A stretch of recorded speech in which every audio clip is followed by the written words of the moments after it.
Hello. Welcome to episode number 99 of the Solo Gamer Podcast. I am your host, Ian, and I am joined by my two stalwart co-hosts. We are on a roll. We're all here. No one's on vacation. We're alive and like mentally sharp enough to be able to sit down and do this. It's just a number of miracles all together. On a Wednesday? On a fucking Wednesday. Of all dude. days. Yeah, I know. It's always great to see you guys. Let's go ahead and get you in and on the show. Taylor, welcome in, good sir. How are you doing? Doing good. Actually, it was a pretty decent day at work. Started off kind of busy and got better towards the end. So feeling good. This week doesn't look too busy, just busy enough to be manageable. So I'm excited about it and excited to be here. What a cool topic today. I'm excited to get into it. Yeah, me too. I was not sure where exactly we were going to go, and then I was just like, who the fuck am I kidding? We're just going to talk about this franchise for as long as we want to, and that'll be pretty easy.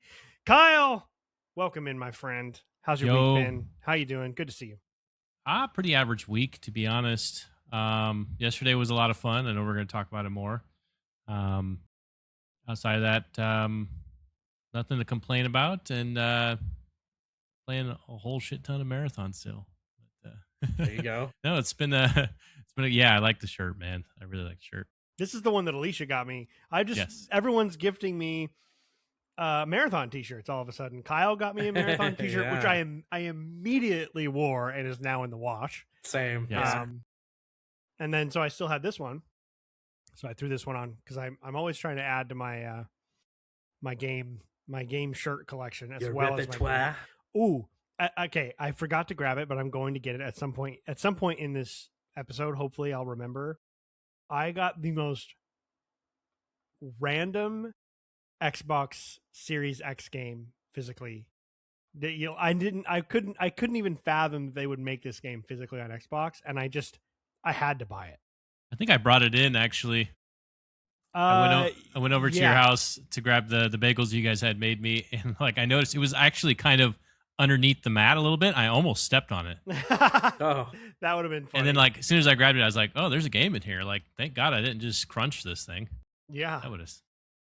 Yeah, I think that was it. Yeah, and it's crazy. So there's your tease for that. Love a little show and tell. Nice. I'm also wearing the shirt that you got me. So yeah, everyone's just buying each other's shirts right now. Oh yeah, yeah, dude.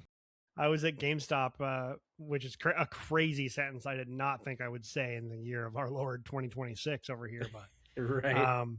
But just with everything going on, we've talked about this before. I'm going to start pre-ordering the big games because unless you do that, I feel like some of the physical copies might not even get made that aren't pre-ordered. So I'm just like, hey, this is the end of an era. I'm going to get as many as I can. So I was like, I went into GameStop and I pre-ordered like 4 or 5 games, I think. And they had a bunch of shirts there, and I saw those ones. I was like, oh shit! So had to pick it up. We still haven't even played Ghost of Yotei, which is fucking crazy.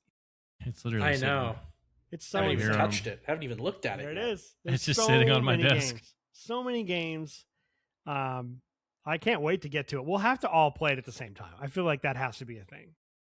Yeah, we're definitely in the right pocket here where none of us have played it. Well, I guess Kyle's played it, yeah. So it is kind of my next thing I want to play whenever I do get back to KCD2 and beat it. So all right, well that should be on plenty of time because there's going to be other games that come up.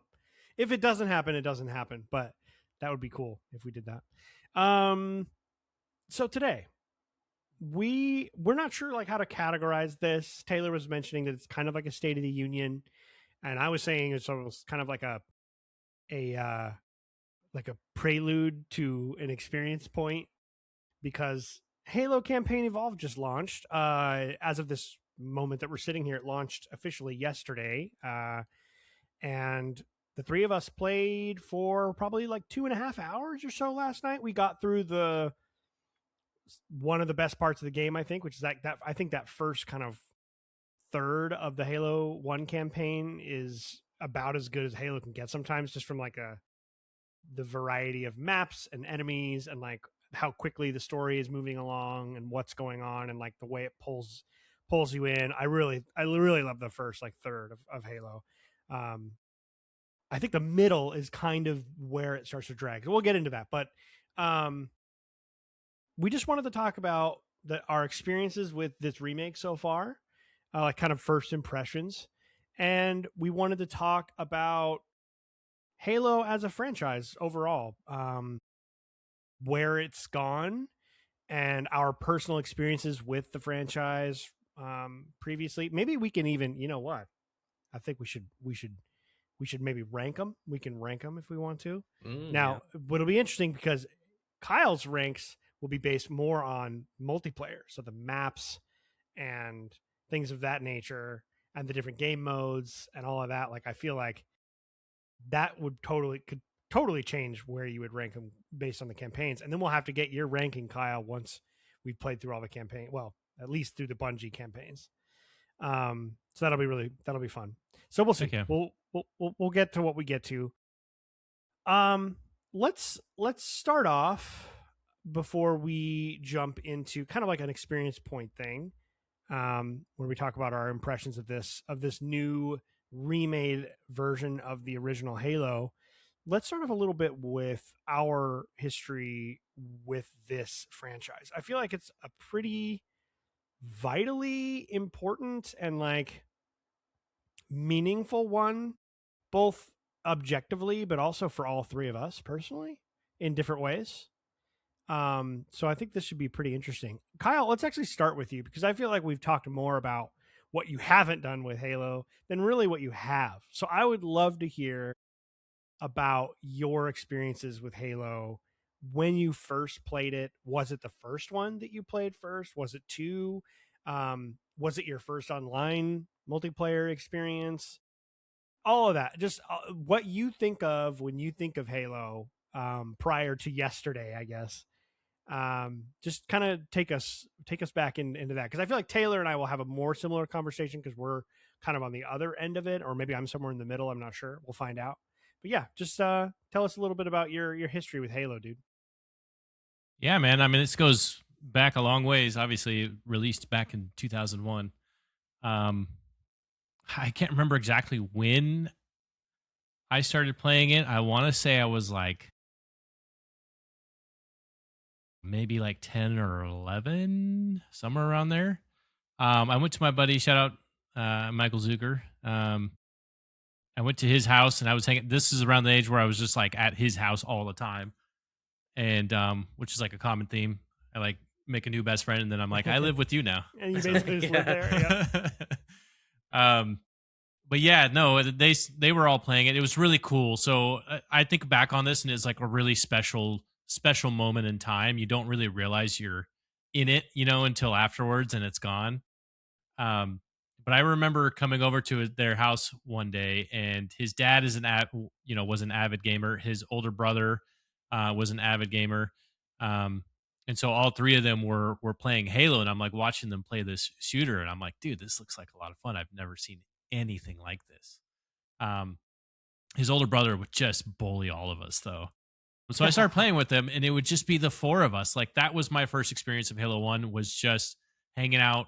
The four of us, we would switch it up, 2v2s. We'd go back and forth. His older brother, Steve, would get kind of tossed around because he was kind of the guy that would beat everybody. So everybody would be like, no, I want to play with him this time,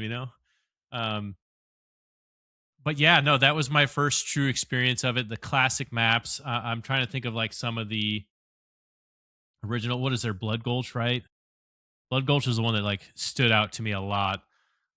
Later renamed to Coagulation. Yeah.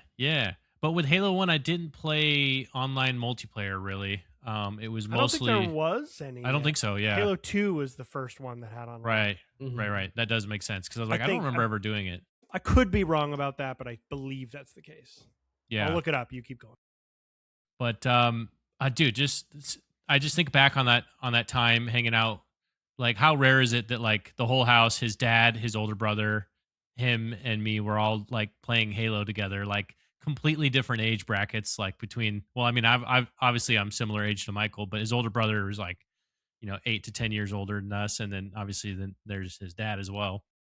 So I just think about how special of a moment that was, and it really kind of started that was like the beginning era of the couch co-op like LAN parties that people would start to have with each other.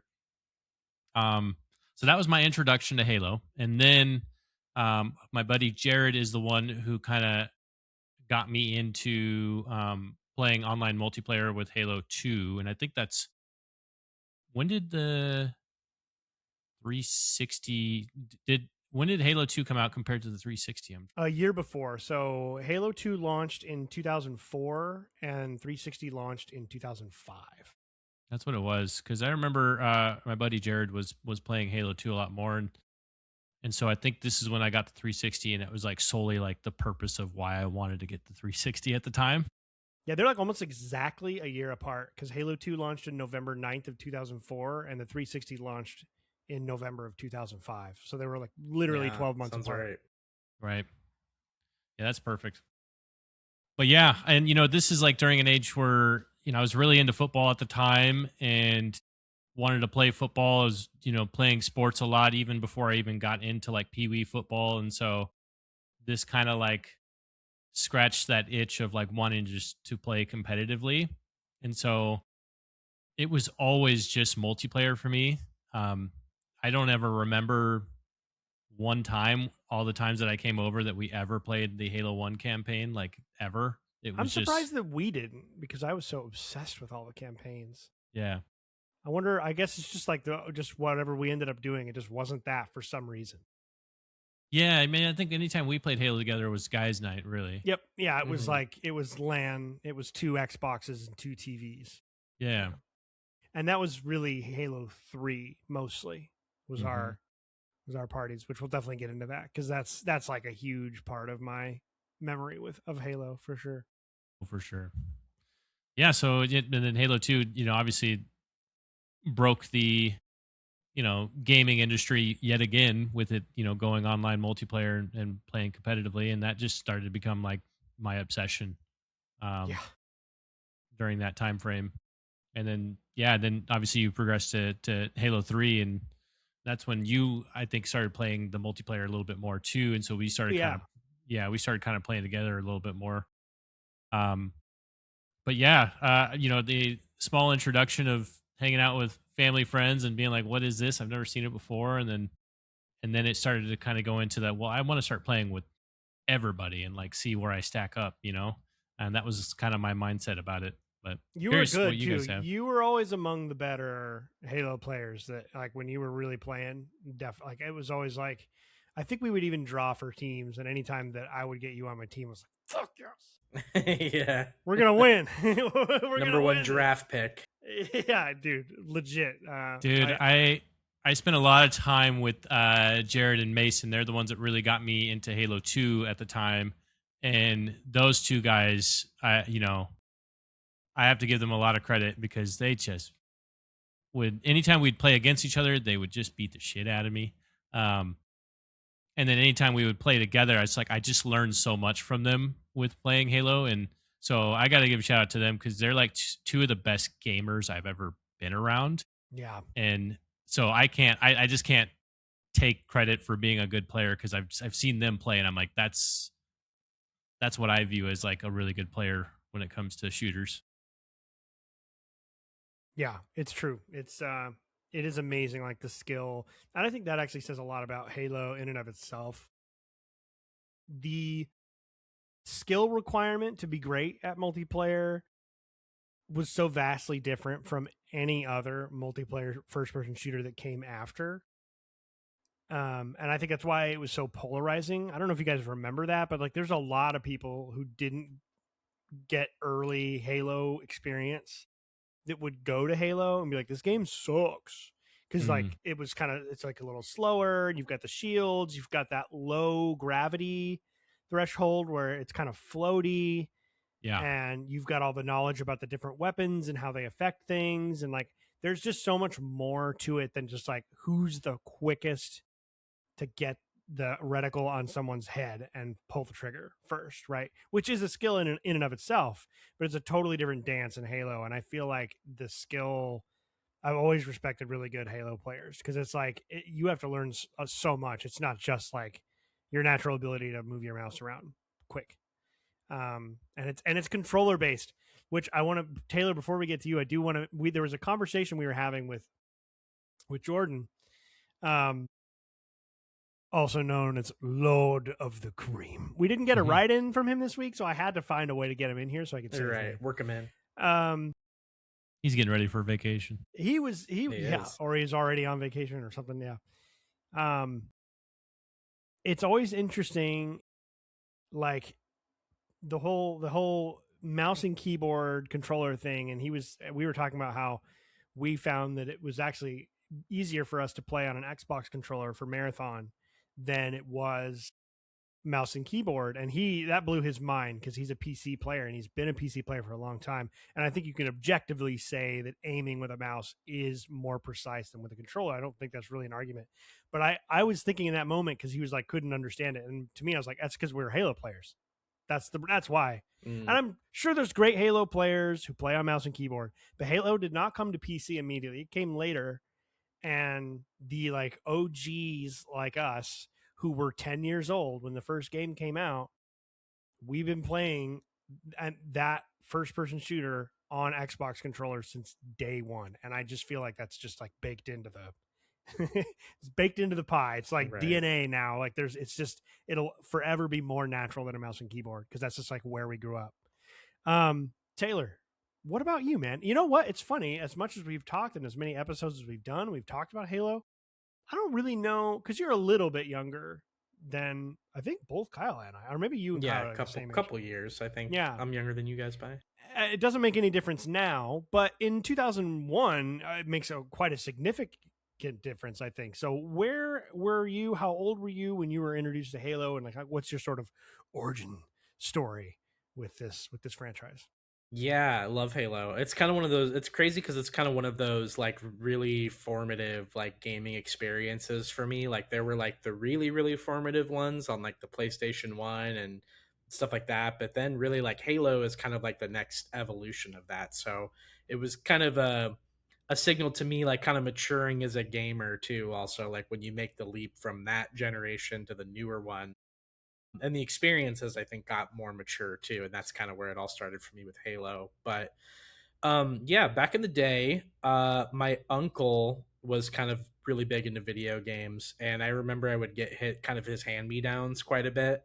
Like whenever he like bought a console or games and stuff, he would always kind of give me off the ones that he like either wasn't going to play anymore, or he had like maybe upgraded and wanted to give me like whatever was left of whatever he had. So he had an original Xbox for a long time, and I think he just was kind of getting out of gaming or got like super busy, so he just kind of ended up giving me his original Xbox. And the first game I had with it was the original Obi-Wan game, which yes, that box art is just so nostalgic for me, with like the green, like the weird night vision kind of thing. So I ended up playing a ton of original Xbox and played a lot of great experiences on it, but chiefly of those, was Halo. And I actually mostly back in those days played the single player campaign, mostly because I didn't know if I like could figure out how to set up the online for the original Xbox. It wouldn't be until like Halo 2 that I kind of figured that out for myself. But yeah, loved the campaign, loved the characters, fell in love with the story.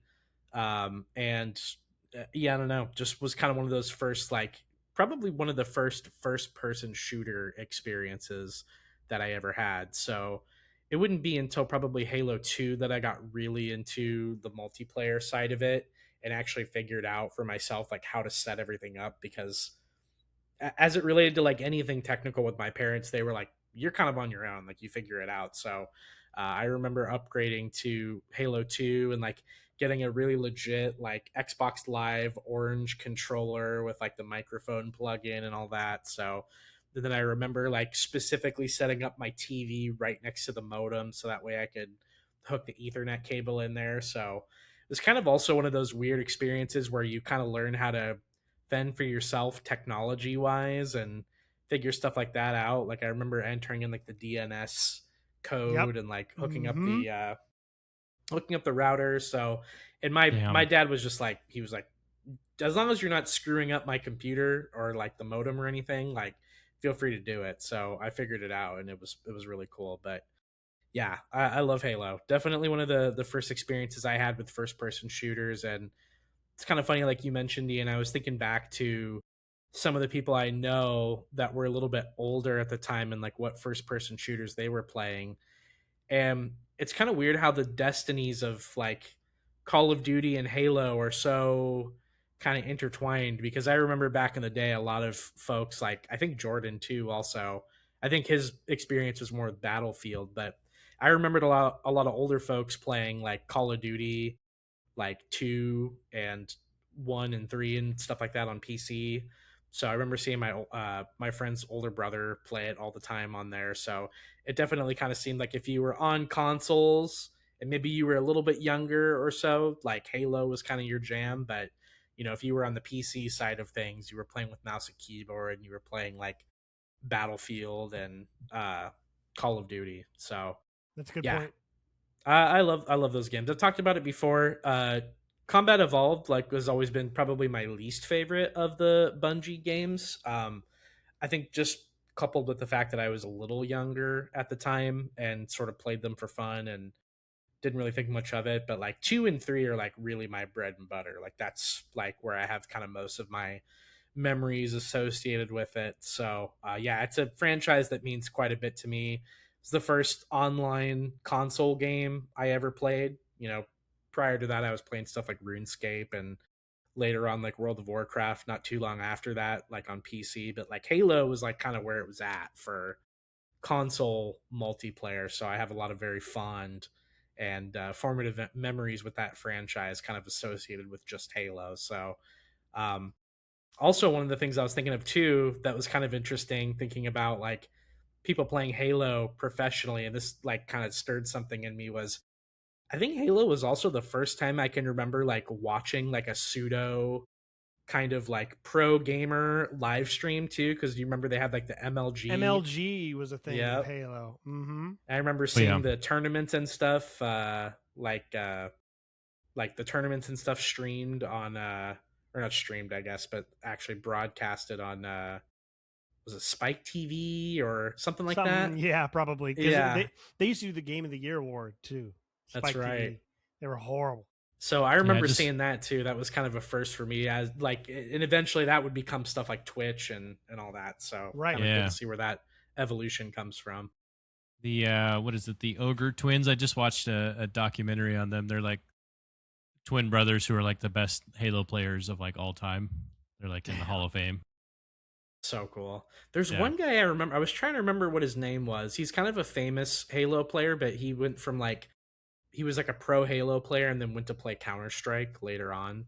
I forget his name, but I remember watching that guy a lot. If I could remember his name, but Counter Strike's another very similarly paced shooter as well. It's definitely a lot more like slow down, make sure you aim properly, you know, yeah, as compared to some Yeah, other stuff. But dude, that's a yeah, good shout point. out to Battlefield. I I played Battlefield 1942 on PC quite a bit as well, and that was also a game changer. But yeah, I think Halo was the my introduction to like online gaming, like multiplayer gaming.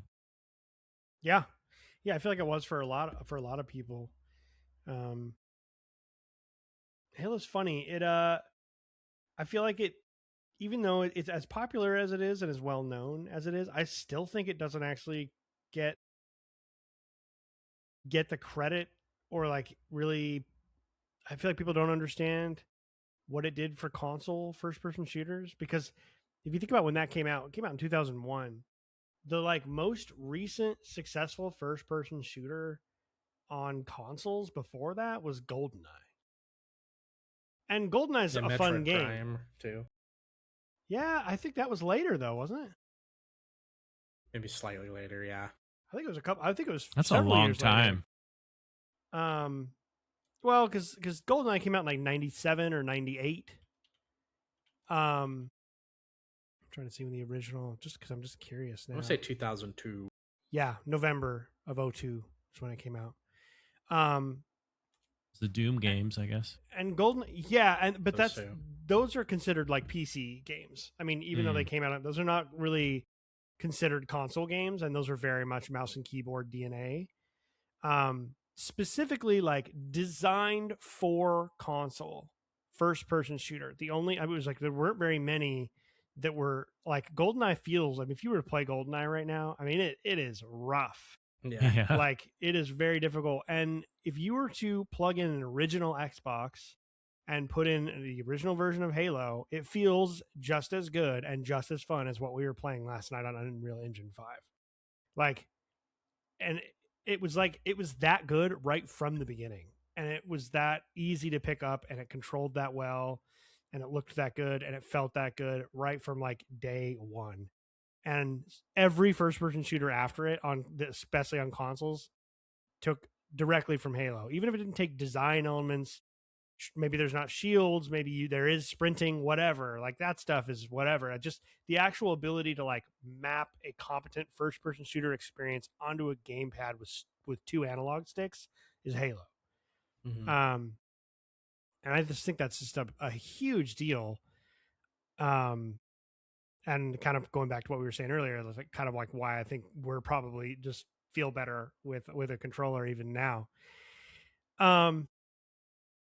Halo for me, I had a neighbor who I've told a version of this story before. I had a neighbor who lived down at the bottom of the street from me. And I think we went to like a garage sale of theirs once, and that's how we met. Because like his mom was like, "Oh, my son's also however old," like, and awkwardly introduced us. In fact, talking about it, I'm remembering it right now. That was really weird because I haven't had that. I didn't know that memory was in there. And we became very, very good friends. And he was like always. They were not rich, but somehow he just kind of ruled that house. It was like a single mom with her and her two boys, and he just kind of got whatever he wanted. I think her boyfriend like had money and stuff, so maybe that's what it was. But he got like an Xbox basically immediately. I did not get one until later, and so that like, you know, that nostalgia bait that we see everywhere all the time, including from Xbox, where when they announced the 25th anniversary console, and they had that like 2000 bedroom with the tube TV and the posters, and like they really went after that sort of nostalgia bait, that the Mountain Dew and all that. Like the closest experience I've ever had to that has definitely been like those nights, those Friday or Saturday nights that I would go over to his house. I'd walk down the street and go over to his house, and he put Halo on at like 8 p.m. and we would beat the campaign in one night and go to bed at like 5 in the morning or whatever. And we would do that all the time. I probably played through the Halo 1 campaign with him 4 or 5 times at least.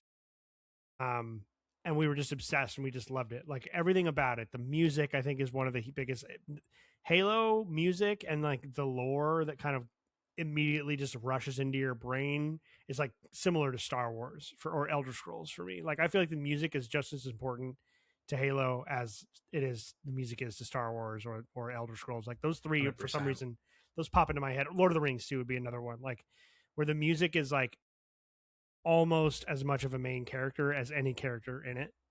And how quickly, I mean, just even last night, one thing I liked about the new remake is like they didn't fuck with the music at all, and every little bit that plays in the same spot at the same time. Like I know all the little interstitials that run and when and all of this stuff.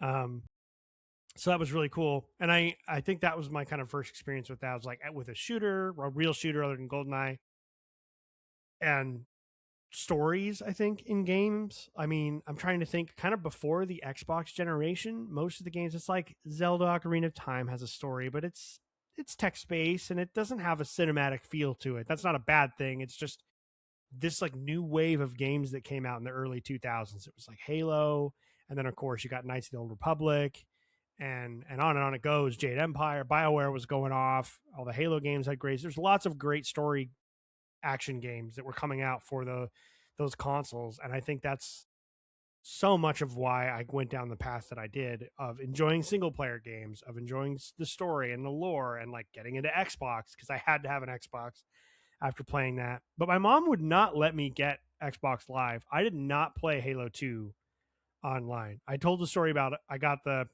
collector's edition of Halo 2 because I got like an A plus or whatever on a paper during school. And I played the campaign again, same thing with friends, split screen all the time. But I was not allowed to have Xbox Live. I didn't get Xbox Live until I got my 360 in 2006. So my first Halo Online experience was Halo 3.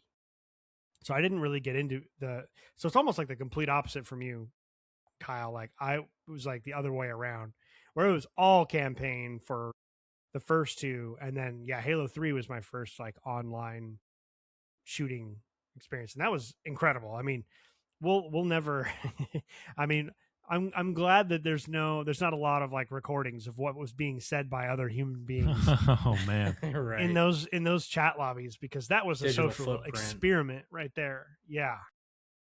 I mean, yeah, your mom was definitely actually protecting you when it comes I to think that. so. 100%. I mean, because by the time, 2006, it's like I'm in high school at that point. So you're not hearing anything in those chat rooms that you weren't hearing at school by the time you're in high school. I don't know. If you were anything like me, I was always like, I had the capability to do voice chat back then, but I was always too scared because it was like as soon as you got on the microphone and somebody could tell you were like a kid, like you got bullied or like people would make fun of you or whatever the case was. So, like, most of the time it was like I'd be in a party with friends and I would talk, but like when I was just playing like a regular game, I never said a word. Like, Dude, I've definitely. I did. Yeah. Go ahead, Kyle. I have a very vivid memory of one time where I really lost my shit, and I yelled at these guys so loud that it scared me, and then I was like, I think I need to stop playing because I was like ready to actually fight these guys. Like, oh yeah, I mean, some of them are so mean. Yeah. And sometimes too, it's like added that like especially when you're not playing well, and then they're picking, and it's like, dude, I'm already upset with myself, and it's like this is just a ticking time bomb for me. But yeah, man, I mean, not to mention all the worst part to mention to you, Taylor, is when you can tell that it's a kid and he just beats your ass. oh yeah. Oh, nothing would Well, I make don't me know. want to Back in those like days too, it was uninstall. like there was so much free time too. Like I kind of fancied myself a pretty good Halo player from like 1 to 3, and it was mostly because I was a kid. I felt like just unlimited time, Yeah, exactly. You go to school and that's it. If it's summertime, it's like you can just play forever. You can do I whatever you want. remember during the Halo 2 days learning BXR and like doing that really fast, like the animation cancel of like the reload. So I got into it, man. It was crazy. Yeah. There's a little while where it was the plasma pistol with the battle rifle. Oh yeah. And you would charge up the battle pistol, shoot it, it would take down the shields, and then battle rifle would like kill him in 2 shots. Yep. Yeah, you just had to nail that first shot and then keep tracking them after. I always loved. I think didn't come out until Reach, but I loved the. I was really good at SWAT. Yep. I was a big SWAT player, just because of how rigid the movement is in that game. You could really keep your rifle on the right like Y axis, so up down. So you just never move that. Like don't move it up or down vertically whatsoever. Just keep that thing horizontal, and you see him and you got him. Right? It's like I always loved that a lot. Even though I was just saying how I think I liked it because it lowered the skill ceiling. I had a better chance. Yeah, TTK definitely wasn't as right. Crazy. I think it's probably why I stand a chance in marathon too, because it's kind of the same thing where it's like if you can just get the first shot, if you can get them, you can usually get the kill, like, unless you fuck up or they make an amazing play. But yeah, like map knowledge and your placement and your movement is like much more important rather than making some crazy shot from like long range or being quick and twitchy. You have to start depending on other skills outside of just like the shooter aspect of it, which is something I've always appreciated about Bungie in general.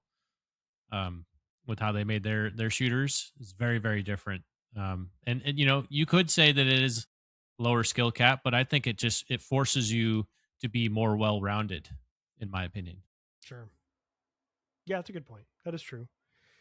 Um, another thing that stands out to me with Halo, and I this could be myopic. This might not actually be true, but from my perspective, it was the first gaming franchise that I knew of that really exploded in multimedia because the lore was so interesting and unique.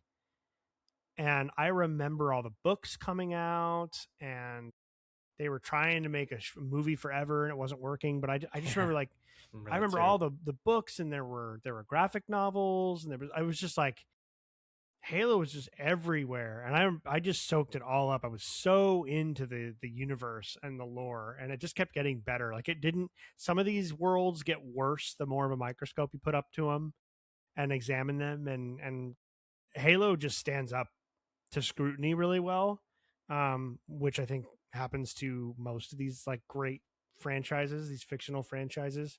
I mean, how many franchises do you know of like at their peak were like all over in like the grocery stores and stuff like that? You know what I'm saying? Like, yeah, on this cans of soda and everything, and it's like cultural phenomenon. Really, yeah, it was like even parents had to know what that was. You know? Yeah, Halo 3 was especially that way. Halo 3 had like the biggest marketing blitz. There's a really, I think we may have watched it either together or shared it amongst one another. There's a YouTube video that it is like kind of a post-edited video of like these 3 or 4 friends that were like late high school age when that came out. They're like probably a little older than us. And they were going to the midnight release, and they went to the store and they bought all the Halo branded stuff. And every kid like got into the car, and the guy's like, finish the fight, bro, or whatever, you know, all the little, I mean, it was just like infectious, you know, just completely infectious. I remember the Code Red that came out with it. Oh yeah. Well, there was a flavor specially made for Halo. It was called Mountain Dew Game Fuel. That's right. Okay, that's what it was. And I was thinking that was Code Red. Yeah, no, it was like an orangey flavor. It was good. We liked it. We got a lot of it. We bought that was our like Halo era. That was the guys' night. We used to do these big parties that my dad and brother came up with it. They were the ones who were they were the adult supervision. I put in quotation marks. It was their idea. My brother, who's graphic designer, would make shirts, and he was working for like a silk screen printer at the time, so he would make the shirts for us. And we would get a bunch of pizza from, I think it was Papa Murphy's or Costco or whatever, and we'd bake that, and we'd have the pizza, and we'd watch. We'd have a huge Halo tournament with the 2 TVs downstairs. It's like 4-on-4. We'd do draw the names out of the hats and do teams, and then we would watch like really bad movies, Chuck Norris movies or whatever the case may be, and just make fun Sylvester of Stallone. Yeah, something. Yeah, be like basically like Mystery Science Theater, but with all of us instead of the other guys. But it's like the constant commentary and people coming up with things to say instead of what the character actually says, and you're just trying to make everyone laugh. Yeah, and then we'd finish that, and we'd go right back to Halo until sun was up, basically. Literally. So, yeah. So that was like, that's. I mean, nothing comes close to that. I don't think really. As far as like that kind of classic nostalgia feeling than Halo, because of those associative memories. It's pretty crazy how big of a part of it is of our lives. And I think that's why it matters so much to us. Like, it's why I noticed myself being incredibly nitpicky yesterday with I feel bad for the people who made this game, because it's like all you can do is just kind of not fuck it up. Yeah. It's big shoes to fill. It's really big shoes to fill. And I was just, I'm over here just like, I don't know, like the new Jen Taylor recorded dialogue lines for Cortana are like a little too breathy, and it's not quite right. It's just, I don't know. They didn't need to change it. They didn't need to change some of this stuff, but I try to keep an open mind. What do you guys think? You want to jump into the kind of like our first impressions of the game from last night, or is there something else you wanted to jump to first, Taylor? What are you thinking? No, I wanted to provide just a quick shout out because I looked up who do. that Halo player I was thinking of is Walshy.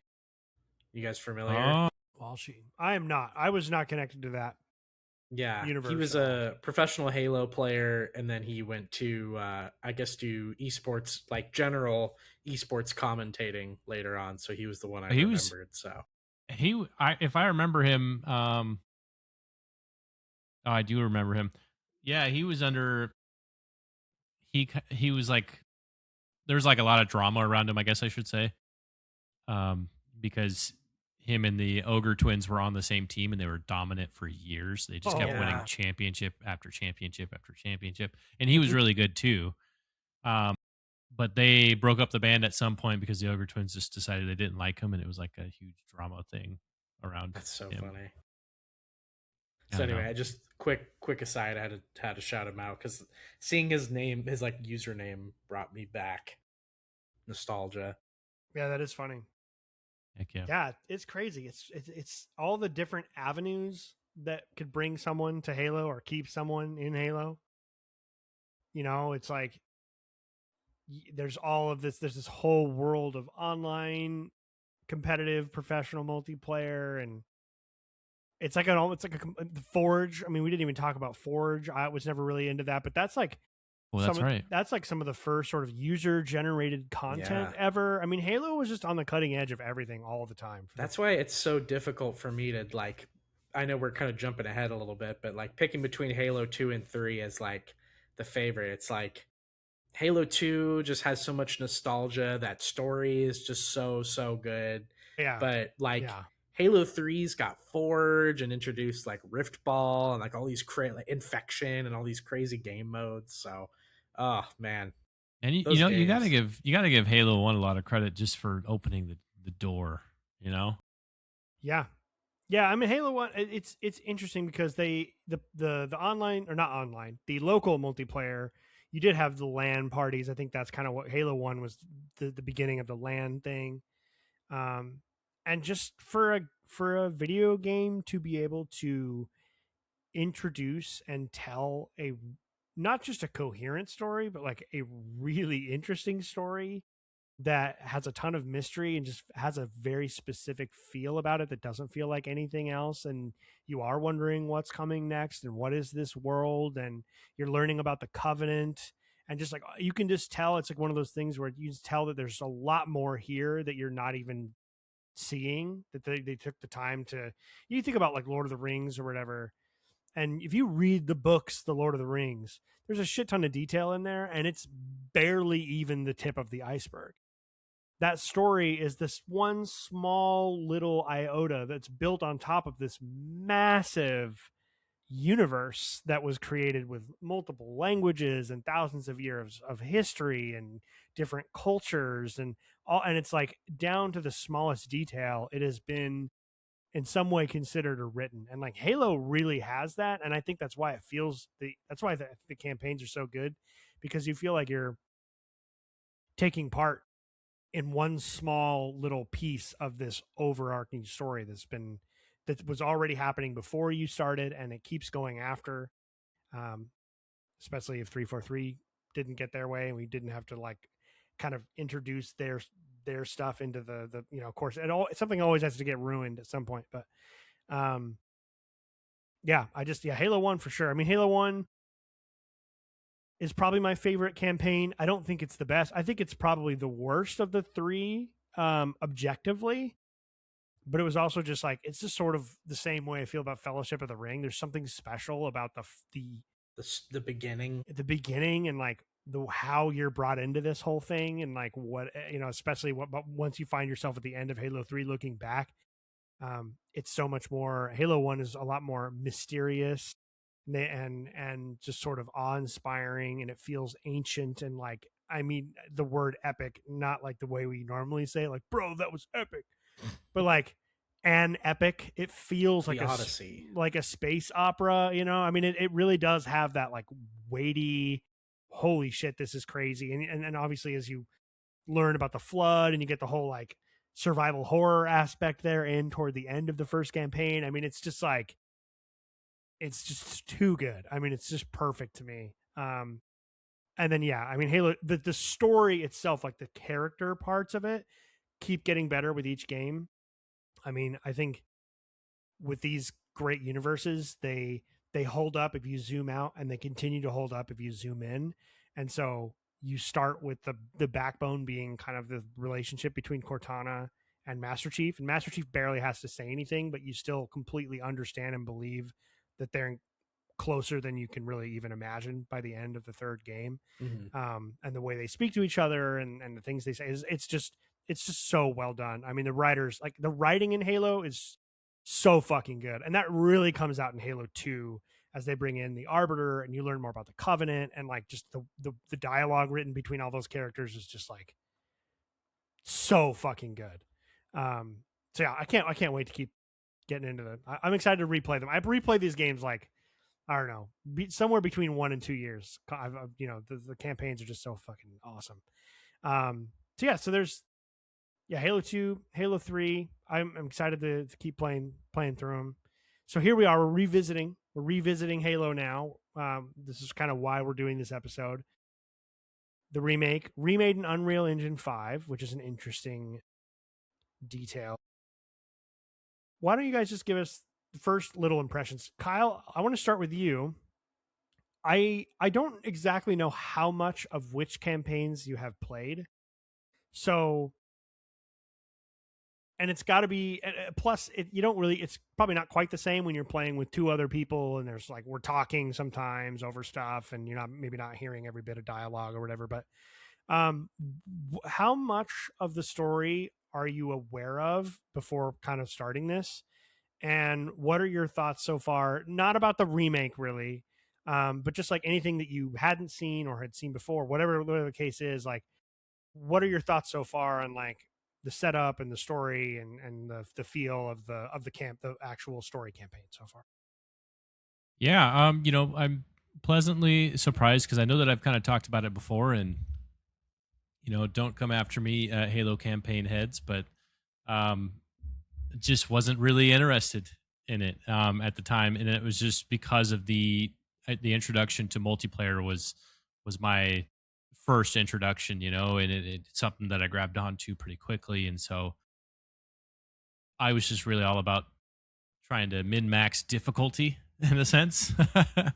um, but I really like the characters. I think I've played bits and pieces of the first campaign many years ago. So obviously I know about Cortana and Sergeant Johnson. Those are 2 unforgettable characters.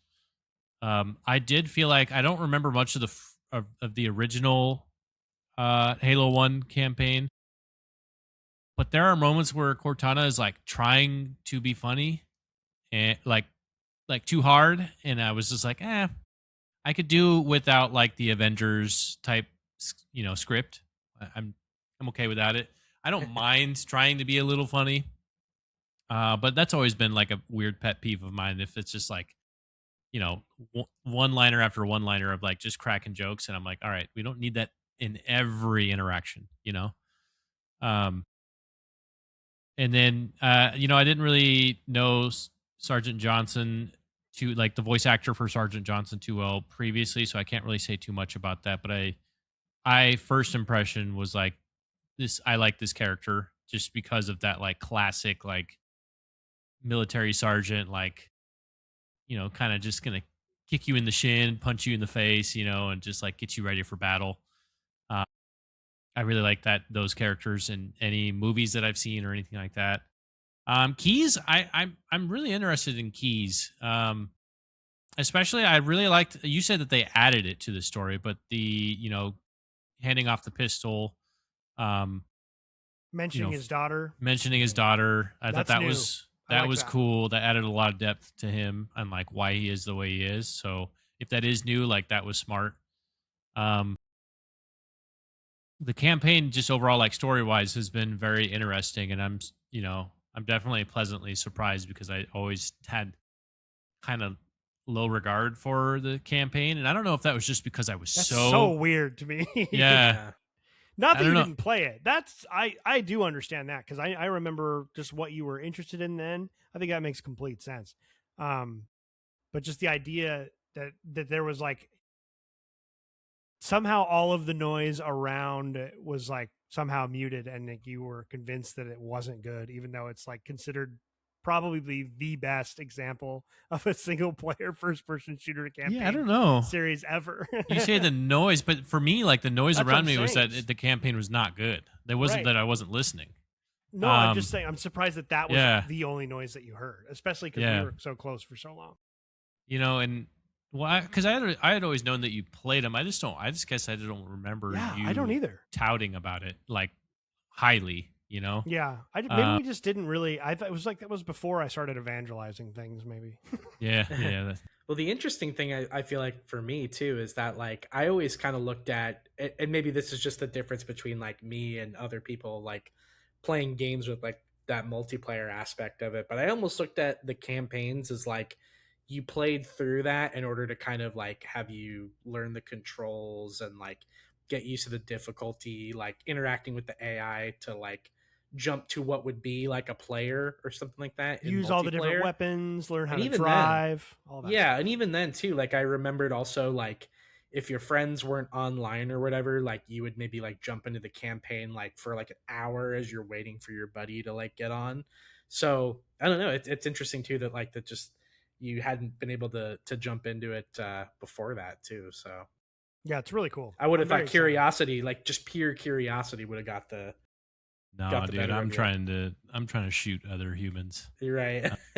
Yeah, you have a one-track mind hunt with the greatest like game. Yeah, which is I think that's the reason you were always so good, because you didn't get distracted by any of that stuff. Like you just didn't even consider it. You know, I think it makes total sense. Yeah, quite honestly, pretty obsessed with the multiplayer aspect. So no, that makes complete sense to me. I would at some point, I like relatively soon, because it's so short, I would love to play the original one on Master Chief Collection with you.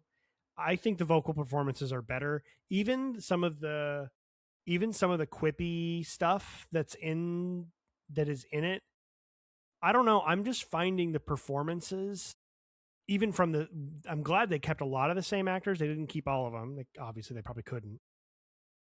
Are still better in the original game. I think Captain Keyes is better in the original game. I think Jen Taylor's take on Cortana the first time around is better.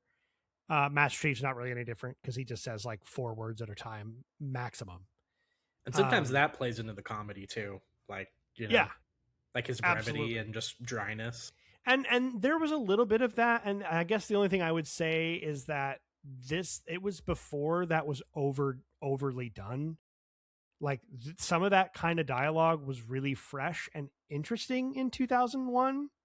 And because it wasn't so dull, I think a lot of video games throughout the 90s were very much like they didn't know how to draw people in through characters. And instead it was just like walls of text about like, here is the history of the game. You know, like there was a lot of extremely dry stuff. And I feel like the little bit of humor or like personality, and the fact that I think it also teaches you as someone learning about this, that's like, okay, Cortana, when they say AI, they mean that very literally. Like, this is an intelligent being that is clearly self-aware and not just like a tool that's being given inputs and with expected output. She talks, she listens, and she processes information, and she thinks. And I think like the little bit of humor that's in there, especially in the original version of the game, I think it's a really savvy way for a writer to tell the viewer or the player that this is not just like a robot. This is a sentient kind of being. That's how far advanced we are, because it's like 500 years in the future, I think. I mean, it's way in the future. Yeah, I think it's also worthy to bring up too that original game and the dialogue and the writing for it as well. I think you also have to remember where it was kind of drawing its inspiration from, which was like 80s and like 90s action movies. Like Sergeant Johnson is like basically like your Carl Weathers or something. Like, you know, he like is Apone.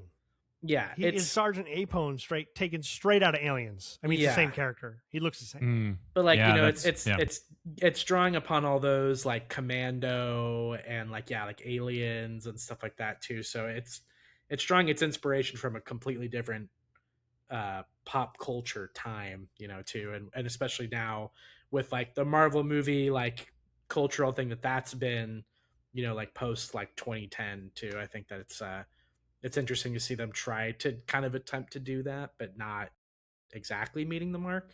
So it's interesting.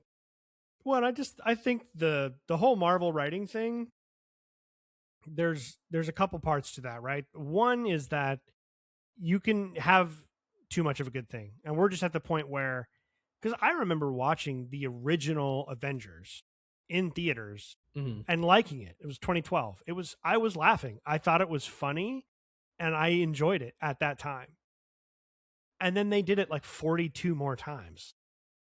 And it just loses it's just like it's so clearly a The technique. formula, yeah. Right. And I also think, and then on top of it being overdone, then other people who aren't as good at writing saw that that was effective, and then they did it, and they did it poorly on top of, so you're like you're beating the dead horse and you're not even doing a good job of it anymore. I would say It's Halo's a good example of like it's actually done pretty well. It's not overdone, but I agree with you that in this version of the story, I don't. They're not hitting quite the same way as it does. It doesn't feel like they're trying to wink nudge you to make you laugh in the original Halo. The banter that you're getting, you can tell it actually is more emblematic of like, oh, these two clearly have a relationship of some kind, and it's a good way to show that. But if you go over that line and it's really obvious that you're just like trying to get like a laugh out of the audience, that's when I'm like, nah, don't do that. yeah. I also, kind of to your point, I think that like horror and comedy are like kind of like similar in that way where, when you've reached the point to where you start to expect it and you know when it's coming, it loses its value. It's, Mm-hmm. similar to like a horror game. Like if start to learn, like, and this happens even like, let's say with, like Dead Space or like those kind of like action shooters, like you said in the beginning, it's a lot scarier because you don't really know how the enemies will behave and like what to look for and stuff like that. Once you kind of get a grip of all that, it starts to lose the scary elements to it, right? And I think that's the same could be said when it comes to comedy. If I can kind of predict and know when it's going to happen and who's going to say it, it's like it's no longer funny. You need to kind of surprise me and catch me off guard with that sort of stuff. Yeah, that's a good point. I like that. Yeah. um yeah, it'll be interesting. I really want to play through it again with you on the other version. I just want to see what you think, because it is quite a bit different. There's some that's the same, of course. It is a remake, and there's a lot that they keep pretty faithful. Taylor, what are your first impressions so far of the remake itself? Yeah, I like it. I think that in terms of like putting it on an engine, right? I think like Unreal Engine 5 just like looks stunningly beautiful. Yeah. Um, like some of those like first couple levels too, just like kind of seeing like the beaches and stuff like that, and some of the snowy like tundras and stuff of like the ring just looks really really good in Unreal Engine 5, as I figured it probably would, right? So I think that that's probably like out of the whole thing, that's sort of the one part about it so far that I'm like, wow, this like it's amazing how this looks. And I remember you said this too when we were playing, Ian, that it was like this was how the game kind of looked in your mind back then too. And it was like, Hmm. yeah, I totally agree with that sentiment. Like this is like in my mind's eye what I kind of pictured it looking like, you know, but it's like you go back and play the original and it's like very polygonal, and you know the trees don't have as many leaves on them, they just kind of look like sticks with a couple little Yeah. lines kind of drawn off of them. So Hmm. um yeah, I like it. Gameplay feels just like it should. I feel like it's sort of in some ways feels just like I remembered it to, but there's also a part of me too that almost wishes it was slightly more modernized than it really is. And not just in terms of like graphical quality, but also a little bit of the gameplay too. But you know, working off of those original maps and stuff, you know, they kind of have to keep the same formula for for gameplay and stuff like that to make sure it fits and doesn't break some of those maps. So yeah, I really really like it so far. I think it's a very faithful adaptation despite like a couple small nitpicks so far. So I think we're like just about to the halfway point, so I'm excited to see how they do. But I'm really interested to see how they do the end of the like the last couple chapters of the game, because that's, for me anyway, that's where the original Combat Evolved sort of like, I love those last couple chapters, especially. So I'm really excited to see kind of what they do with some of that stuff later on. So yeah, like the first like 25 to 30% and the last like 15 to 20% are incredible. And there's like one or two missions in the middle that are really long, like way too long. And it's just sort of like, it felt like they were just like, well, as it is, the game's only like 4 hours long. Like we need like a big kind of dungeon level or something. And so you just have this sort of, you can kind of feel the game being like, all right, the end's coming, but we're just going to do this thing for a little bit longer. Like right as you're starting to feel like, all right, I feel like I've been on this mission for a long time. If it does come to an end, you move on and it's great again. But that's probably the biggest problem with Combat Evolved. Yeah, I feel like it is pretty modernized. There's ADS, there's sprinting. I feel they changed the ammo. They changed like the amount of ammo you get in a lot of the weapons. They changed I don't know, I feel like they changed they added in weapons from other games and put them into this one. Like the SMG is there. I did play a little bit. I wanted to test something, which we're going to talk about here in a minute. So I played a little bit of the like the bonus missions or whatever. Very small amount. I played like half an hour or less. And the BR is in it. Okay, nice. Cool. Yeah, so we were wondering if that was going to show up. I don't know if it's not going to be in the campaign for some reason, or if we just haven't gotten one yet. I don't know what the deal is there because it's in the bonus mission. So I thought that was kind of weird. Yeah, I do. I think it looks absolutely gorgeous. I do think the one thing I will always give, I keep saying 343, it's Halo Studios now. And I don't even know how much Halo Studios was really involved. I think it was like a bunch of contractors that Halo Studios paid. So I don't even know how much the actual like core group of developers that are at Halo Studios did with this game. But the one thing I'll give that studio is that despite the fact that they changed a lot of the gameplay over the years, it's always felt really good. They always, the one thing they understood about Halo is like aiming your weapon at an enemy, pulling the trigger and watching what happens needs to feel amazing or the whole thing falls apart. And that's the one thing that's never changed about Halo, from Reach and Combat Evolved all the way through like Halo 5. Halo 5 is awesome from a first person shooter. Like it feels good. You're running around, the movement feels good. The guns feel good. The animations, like how the punchiness, as Kyle, you used that term last week that I really liked. Very punchy animation, like just like when the bullet hits a grunt in the head and they go twirling around. I mean, it really feels good. That's still the case, and I'm very glad. It still feels like Halo. You still feel like kind of an unstoppable machine, which is what you're supposed to feel like. So I'm appreciative of that. What about some negatives? I think we all have one big negative. Kyle, I'm going to let you introduce our biggest problem with this game so far, because it's pretty bad. Yeah, man. I mean, I thought it was a personal issue in the beginning. It took me a while to kind of like bring it up because, you know, I've had headset issues recently and had to get my Xbox headset set out. And I was like, God damn it. Is this headset bad too? Like, what is happening right now? It was weird because it would be like, you know, initially you're firing and like you were saying, the gameplay felt great, fun, everything was perfect. And then like early on, you're like in the middle of just a huge battle, right? Everybody's firing from every direction. And I started to realize, I'm like, you know, I'm pulling the trigger and I'm feeling the vibration of my gun, but I cannot hear any of it. Like it's very faint. And so I'm like, again, I was like thinking it was my headset and I'm like messing with the settings. I'm like, are you guys like maybe too loud. So I'm turning this dial and then turning that dial.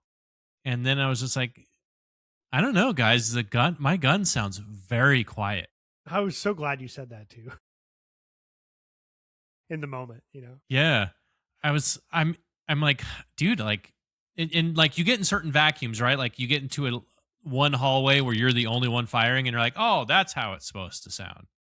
Like it sounds great here. But then like when there's other noises going on, so for some reason, it's just like, I don't know who did the mixing of the sounds.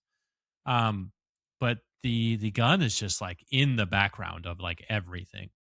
And it feels really bad. It's very soft. It's super quiet. And if it weren't for like you mentioned before, if it weren't for like the punchiness of the game where it's like you can feel it. You're shooting these guys and they're reacting in a great way and the animation's perfect. All of that is down, but you're just like, but I can't hear it. What's going on here?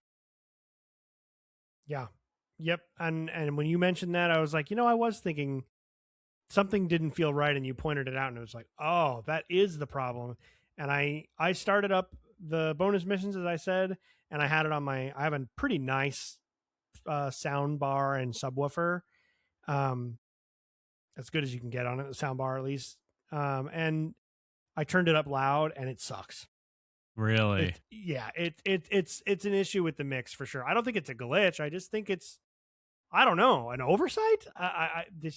People didn't notice or didn't feel that way. I don't know, but it's just. I was thinking too. I was like, maybe it's just a headset thing. Like maybe we all should have just put it on the speaker for a second. But the mixing is weird. Sucks. The mixing all over the place is weird because I felt like I was having trouble hearing some of the dialogue too. Like the explosions and the ambient noise is really loud. The sound mix is fucked up. Yeah. Taylor, it's really did you notice that when we were playing as much as we were? Yeah, for sure. I think that there was a part of me that thought maybe like because we were not technically playing through the Xbox for our voice chat, that maybe some kind of Discord interference might have been happening. But at the same time, yeah, I think like you mentioned it yesterday when we were playing around with it, Kyle, but like it kind of seemed like for some of the sounds anyway, that just sounds like you're hearing them on the other side of a door or something like that, or you're trapped in a glass box a little bit and can't really hear, can barely kind of make out what's happening on the other side. So yeah, it's like, I definitely felt that for sure. It's like they put the gun in like a soundproof box and then fired it. And it's like, but that's my gun. It's like right next to my ear. Why am I not hearing this over everything? Yeah. There was a guy with a boom mic at their range, but he was standing on the other side of the door. Yeah. Recording it. That's exactly what it feels like. It is such a strange thing, especially.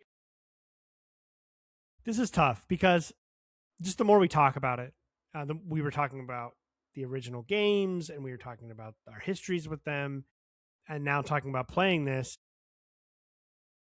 It's beautiful and I love that. And it's cool to see this version of this special game reimagined with these beautiful graphics.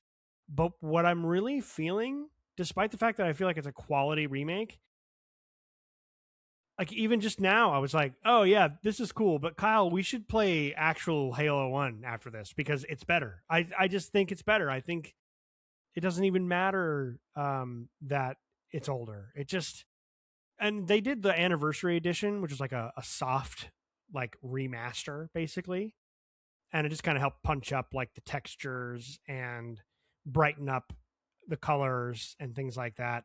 Some people don't like some of the changes artistically that were made to the anniversary edition, which I do understand. But the cool thing about the anniversary edition is you can just hit the back button and immediately switch from the OG Xbox graphics to the remaster, which is always really cool.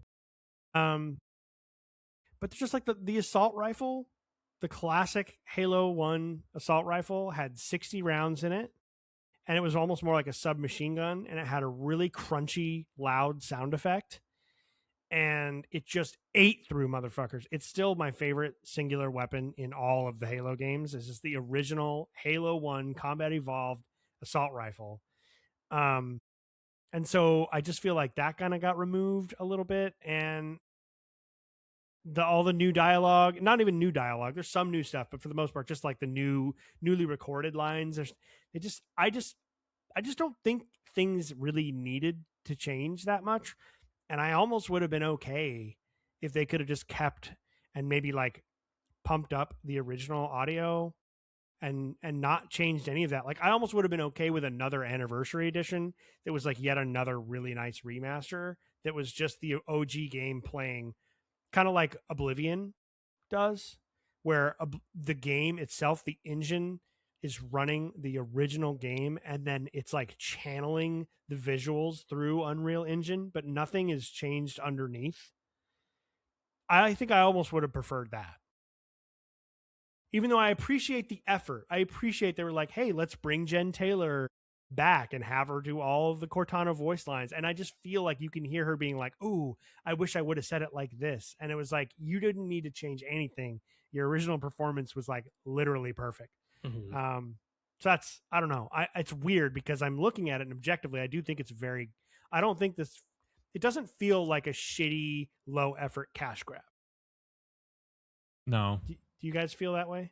No, I mean, especially because it's day one Game Pass, but yeah. I mean, I feel like I'm being negative because I'm just one of those. I'm one of the OGs, and of course, we're going to be the ones like whining and complaining about all these tiny little things that a lot of people don't care about. And if people get to play Halo 1 for the first time and this is it, I don't think it is a bad representation of Halo 1. I am having fun with it. It feels great. It looks great.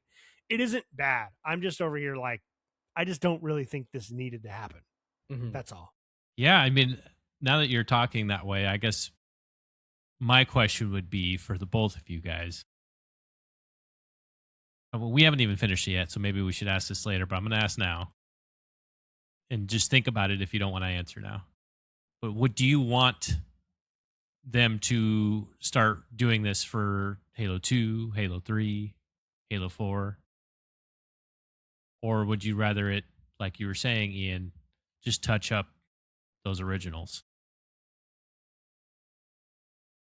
To say, I think I would like to see them do it for 2, for sure. 3 is kind of where it gets to the point where I still think 3 looks fantastic. Like, even just playing it on like the Master Chief Collection, like I think you could play that game, and I think most people would say like this feels like a game that came out in like the late 2010s, you know, like it really does not feel that dated. But yeah, that game is timeless for sure. I would not mind seeing them do this, give this almost same treatment to 2 though. Yeah, I feel like you've started it, so just do it. I'm not hating it. I think it's cool, and I do think I'm okay. I have another question to ask you guys. It's similar, but I would say yeah, keep doing it. I'm curious, like just sort of out of curiosity. It brings attention back to the games. Now the funny thing about 2 is that they did an anniversary version of Halo 2, and it's really good. I mean, yeah. it looks beautiful. And I think you can do the same graphic swap with that one too, right? Yeah, you can. Yeah. Yes. I mean, those are the Master Chief Collection might be like one of the best games, like as a single entity is like one of the best things of all time. I mean, it's like, for sure. It's got the remastered 1 and 2. I always wanted them to do that for 3 just to be done, like just do it, just do all 3 of them that way. And so I kind of want them to do this with 2 because then I want them to do it with 3, because 3, even though I think it needs the least amount of attention, I think 3 is like objectively the best game. We can get in arguments about what we love the most, but I think 3 is like a 10 out of 10, as close to perfect as you can get kind of game. Both story and multiplayer. And I don't think you really, I kind of would like to see it because now that game is 20 years old. So I think it would be cool. I would love to see Halo 3. Yeah. Yeah. I would love to see Halo 3 get the same like fine tooth comb. Let's pretty it up just to see what they do with it, just to see what it looks like. Because that's the only one that we haven't seen prettied up yet. So yeah, I would love for them to keep doing it because I'm trying to be self-aware that I am like probably like 10% of the audience over here being like, well, this the way that she said this line is not quite as effective as it was in the original game. Like, I know that I am this way, right? Like, and so I don't think I'm still appreciating the remake, the clear love for this game, the effort they put in, the new people that are going to be brought in to play Halo, people who have lapsed and maybe they never played the first one, whatever. I think it's great, and I want them to keep doing it. For sure. Is what I would say. So my question for you guys then, I was thinking about this. If they remake, I'm trying to think of how to say this. If they were to remake the second game, this isn't really even a question. They have to do multiplayer with Halo 2, right? 100%. Yeah.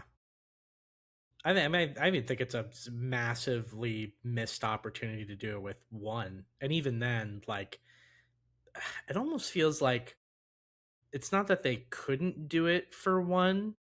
It almost felt like a Halo Infinite kind of situation for me, where it was like they put the cart before the horse and they were like, we got to get this thing out, but it's not going to have multiplayer. Doesn't matter. Just put it out.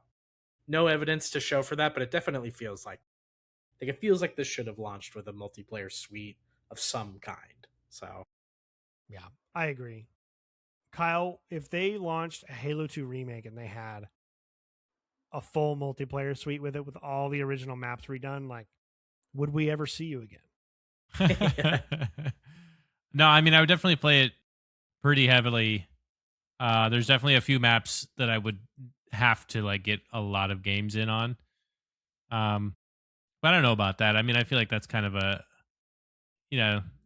maybe, I don't know.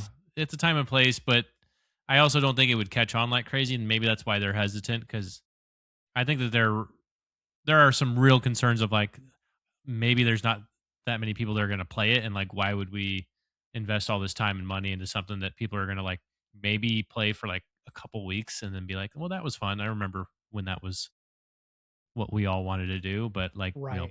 Back onto our normal games now. So that's a good point. That's a really good point. I think, I also think that they did it because I think there's still a pretty robust multiplayer contingent on the Master Chief Collection even now. And I do wonder if maybe introducing multiplayer for these other games is, you kind of risk cannibalizing a community that's strong and just going. Well, that's right. Maybe so, but the Master Chief Collection is only on Xbox and PC. Like, with this, you could have gotten the PlayStation audience in on it too, and had it been crossplay. Yeah. Okay, so if they make, this is the question that I was going to ask earlier. I kind of forgot what it was. If they do a full remake of Halo 2's campaign like they did with this one, given everything that's going on, is it a Xbox PC exclusive again? Because the toothpaste is back in the bottle, my friends. Because Gears was Gears was coming to PlayStation 5. They have a PS5 build for it, and they literally removed it. Same for Clockwork. It's like, do you think that they would? I guess it would just depend on what's happening at that time, right? We might not be able to answer that. Yeah, I mean, things change, especially with Xbox. Things change so like every 2 fast. weeks. Yeah, so fast. And even it's like I said too, like that's the plan for now that we know of, right? But like, things change so quickly now. It's like really hard to scry that, in your orb and figure it out. Also, I think it matters to have that conversation about multiplayer too, right? Because if you do make it multiplayer, that kind of decides it. Like, this can't be, it wouldn't make sense to make it exclusive at that point. No, and they've already said that all multiplayer games will go to all consoles no matter what. Which, yeah, I think that's a smart move. So, okay, so let me change that question. I'll adjust the question a little bit to make it just the conversation more interesting. Should they? Because I do think it's realistic enough to say that they would, because since the showcase, apparently there were quite a few conversations where it was very seriously considered that they were going to take Campaign Evolved off of PS5 that early, but they were too far along. They couldn't do it. They actually like would have gotten in trouble. Probably sued at that point. Yeah, it was too far along, but they did pull the trailer from Sony's E3 or whatever the fuck it was called, State of Play. What Xbox did say, we don't want you to show that at and PlayStation had to be like, what the fuck, and go find something to replace it with. So with that knowledge in the background, my question is instead, Taylor, start with you. Should Xbox remake the Halo 2 and 3 in the same way, and should they make it the exclusive, or should they keep doing this thing where they just let it go to everyone? Yeah. What would you like? What would you like to see? Pure opinion. Yeah, I think at this point now, just because we've already set the precedent that Halo 1 Campaign Evolved is on PlayStation, I think for probably the health of the franchise and just like possible multiplayer considerations later on, I think they probably should make it available on PlayStation.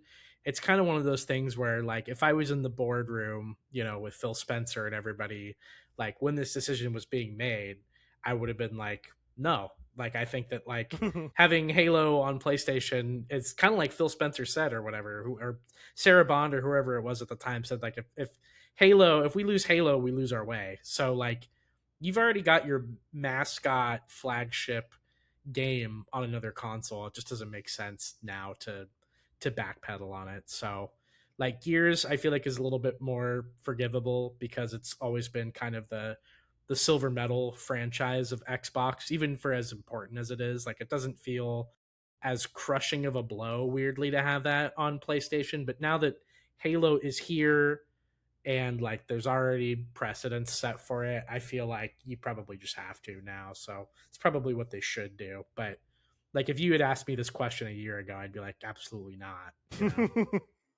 What do you think, Kyle? Like, if you're given the reins to Xbox and you can greenlight a full remake of Halo 2 and 3, what do? You drop them on all the consoles? Yeah, I mean, again, it's really heavily contingent on if we're going to do multiplayer or not. But let's say we don't do multiplayer. Yeah, I think that they should make it exclusive, in my opinion. Sure, I mean, we're in the middle of it, right? But I mean, Gears of War is on 5 now, or no, 6? Is that 6? Well, this is a prequel, so 6 is coming out. Well, yeah, but I hope they continue because 5 left off on a fucking cliffhanger, and we've been sitting there ever since. And 5 was good. 5 was fucking awesome. 4 was mid. 4 was mid, and 5 was like, oh, okay, cool. They're not going to ruin the whole franchise with 2 not great Gears games. Not to get off on another tangent, but so yes, you think they should though make it exclusive? They should, and I think they most likely will, especially if they're not going to go the multiplayer route. They've already shown that that's kind of the direction that they're taking, and they're going to, pull back all of their classics, right? And if they can do it with Gears, they're going to do it with any of them. Yeah. Yep. I agree. I think that what's interesting is I would say do it now because I do have some of that previous experience now of like they've made that call already. And I feel like they should. And I love the idea that Halo 1 now will forever be on PS5 or PlayStation in general. And it's like, if there are people out there that have always had PlayStations, never had Xboxes, never had friends with Xboxes to play Halo with, right? Those people exist. I do think Halo is one of those games that like even people who didn't really ever get into Xbox still managed to play Halo because everyone knew somebody that had it and they wanted to play through the story. And you can kind of blast through these campaigns in like a single night or like a weekend. They're so short. So I think there's a lot of PlayStation players who have played Halo before, but the newer people potentially, like maybe people my nephew's age, that only grew up with a PS3 when they were a tiny kid, or PS4 growing up in PS5, and they just never had Xboxes, and they were a little bit young for the franchise.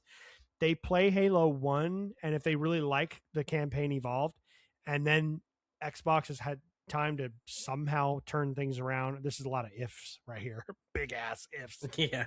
Somehow turn Asterisk. things around. And Halo 2, the remake, you loved Campaign Evolved, and Halo 2 is coming out and it's only on Xbox.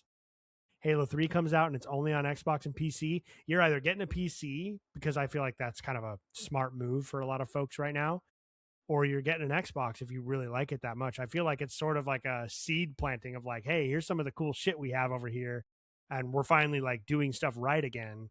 You should come back over next time we drop a console, and we'll give you the rest of it. You know, it's like I think that could work, but we'll see. I mean, they have to survive long enough to be able to make a ploy like that work. Right now, Halo Studios is like on fire, and I don't even know. They don't have anything greenlit right now, so it's a disaster over there. God knows when we'd get Halo 2 remake, which is why I'm like kind of thinking about what we talked about last week of like, we should probably just keep playing through the Halo games because we'll beat them really fast. And I just feel like I just want you to experience them, and I want to talk to you about them and do an experience point for the whole trilogy. I think it's important that I experience them the way that they were originally made too. I want to play I want to play one again with you, like right after. I mean, it's so short. I mean, we literally played for 2.5 hours last night and got through like a third of it. Yeah, we were crushing it. We were crushing it. It's so addictive. It's so we could. Well, I just mean like it actually felt like a bit too easy, which is they immediately have already after one day come out with a patch that is fixing some of those issues with AI. Surprisingly, they have no idea the sound quality is bad. Yeah, I looked up a little bit about that. I do see some clips here. There's a Reddit post that says, "I am not feeling the audio of Halo Campaign Evolved." Let's see what these people are saying here on the old Reddit. Gunshots don't have satisfying pop. The bullet impacts on the enemies are barely audible. Same goes for the official soundtrack. The music is too quiet too. I noticed that for sure. Yeah. Because in the original game, the music is like really it is like playing over everything else. It's really loud. But I can hear grunts very clearly. Yes. Right. Like it's like they're like, we're gonna make grunts the main feature here. Right. Yeah, someone else was pointing out too that it seemed like they missed the audio, the difference in audio for Cortana, which I noticed as well. When she is plugged into like a like the mainframe or whatever, and she's on the ship and she's talking to you, and then when you take her onto her drive and insert into Master Chief's helmet, the way her voice sounds completely changes. It goes from like mono to stereo because she's in your head. Right. And it didn't sense. I don't think that really happens I don't feel like I noticed that with the remake, but you really notice it with the original Halo. Or something simple like the shields. You mentioned it first, Taylor, where it was like, and then I was like, you know what, you're kind of right. There was like quite a few fights where everything else was so loud, and then I'd be like, oh wait, my shields are down. Yeah. And I'm almost dead, and I had no idea. It's really hard to gauge because before it'd be very clear when your shield's broke, and you're like, okay, I need to get in cover, like right now. So just that, I know it's like we're like nitpicking the sound thing, but it's a pretty big problem. It is. Yeah, it's got its tendrils into so many different parts of the game. Yeah, I mean, it affects the gameplay experience, because you can't play Halo properly because you're not hearing those cues that you're used to hearing. Yeah, it's like it's a good point, Taylor, too. It's affecting it's affecting gameplay, literally. It's affecting story, I think, because the dialogue is not super audible, I don't find. And it's also affecting kind of the feel of the game because the music is so quiet. And I really feel like the music is such a huge part of playing Halo. And all three of those combined together, I don't know, it just kind of feels like I never talk about this on this show because we don't really talk about music. But I talk with Will, the guitarist in our band. We're big, like, we always talk about mixing and all this. I don't know very much about mixing, but I hate with a fiery passion the modern metal, progressive metal. They will not use real drums and they will not use sampled drums that sound like real drums.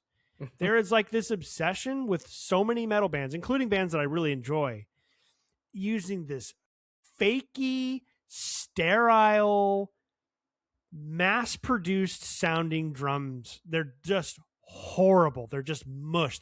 They're like mashed potatoes when you're wanting like crispy fish tacos. Like just horrible. And Alicia might fight you on that one.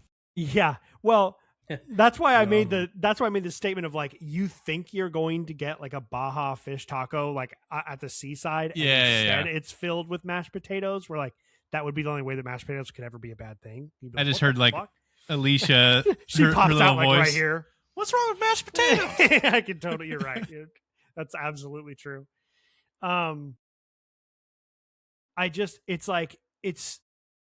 those drums are perfect. I mean, that is why they sound horrible, because it's one singular sound reproduced over and over to perfection. And it doesn't sound real. It sounds completely fake and like bullshit.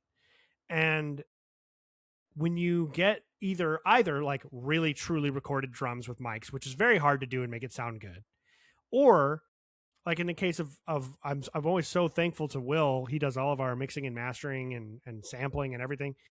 He does not. We don't have a studio where he's miking up a drum set, but he goes and he finds the best sounding, like most natural sounding drum sounds that he can find, and he's very painstaking about it because he doesn't like that just sort of like manufactured feel. And I am getting a little bit of that, of like I've brought up with Jen Taylor, and I know I keep picking on that one, but that was she. It sounds like she is like, I am going to get this perfect. Every breath and syllable will be perfect. And it's like, that's not how you did it. Like, that is not the way. It's not as human. It doesn't feel as real. It feels like painted. It's like a perfect painting done by AI. And I know that AI didn't, I don't know, maybe they did use AI in the game. I have no idea. And I just feel bad because I feel like they clearly did a lot of good work and it does look great and we're enjoying our time with it, but it just makes me want to play Halo 1. Yeah. It's a weird thing. But I do want to see the rest of it. I'm excited to see the rest of the game with all the new visuals. I mean, it's been fun to see the refreshing.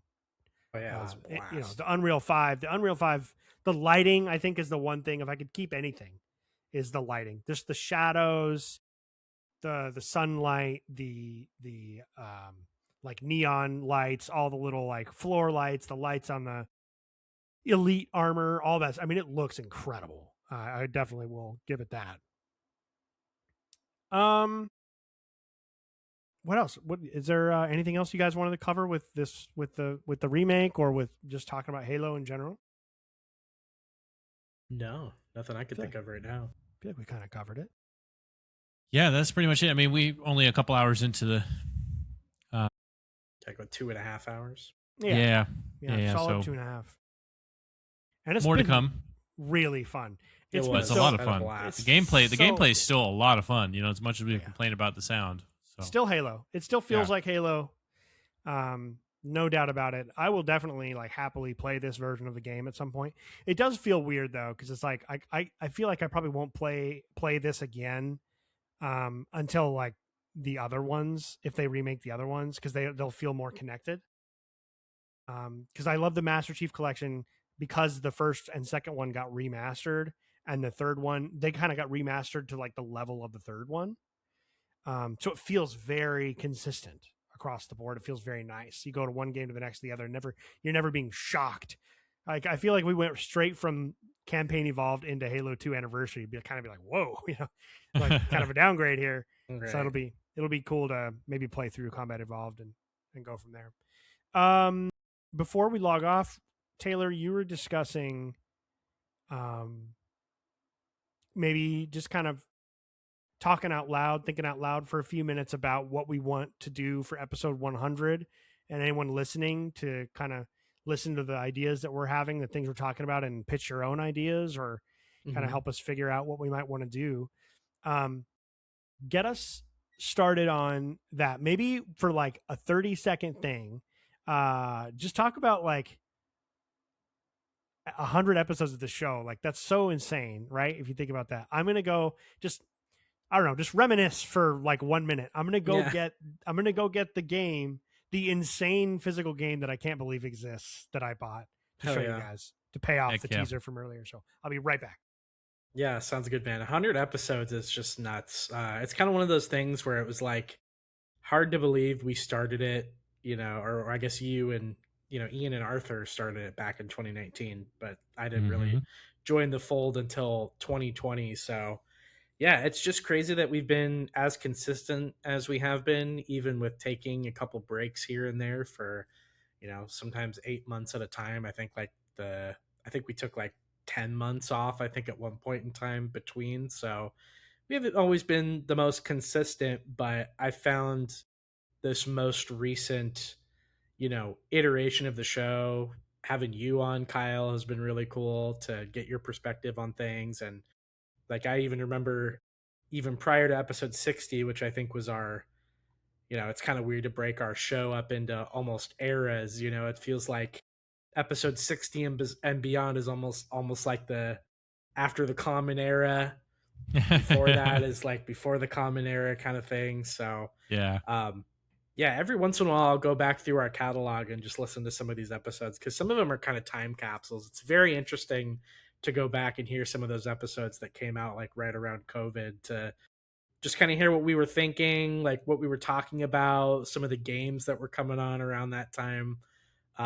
It's awesome, man. It's one of these things that I'm like, this show is something I'm very, very proud of. Like, I'm always like have loved talking games with you guys, and even kind of working on my own sort of the way that I articulate things and what I think about games is always something I'm kind of trying to improve. So it's just been a fun time with friends, and just crazy to think that we're almost to 100 episodes, man. Here's to 100 more and even past that. So I'm so excited. That is insane. And I will say, dude, the amount of improvement, like, just think about your first episode to now. Like, you are like a fucking professional now, dude. I don't know. I feel like there's still sometimes I'm always pretty hypercritical of myself, but there's always times where I'm like, man, I wish I would have articulated that better. Or there's just so many other people, like including you guys on the show. Like, I feel like sometimes both, you, Kyle, Andy, and I'm always like, man, I wish I could say things like they do and articulate the way I'm thinking a lot better. So I'm always kind of comparing myself, but it's nice to hear that, That's funny because I feel the same way about you guys. So yeah, I mean, yeah, it's crazy, man. I the other day Facebook gave me a notification of like, the things that like a year ago this happened or whatever, and one of them was when one of our first few episodes, I think it might have been the second or third where I had joined in.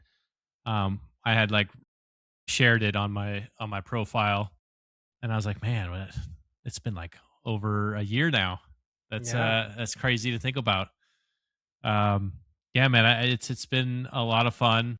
Obviously I'm not even close to being a part of all of 100 of those, but the portion that I've been involved in has been a lot of fun and definitely pushed me to kind of um to grow and also work on just how I talk. It's funny how you don't really like pay attention to the things that you say on a you know average conversation, like all the filler words and stuff like that.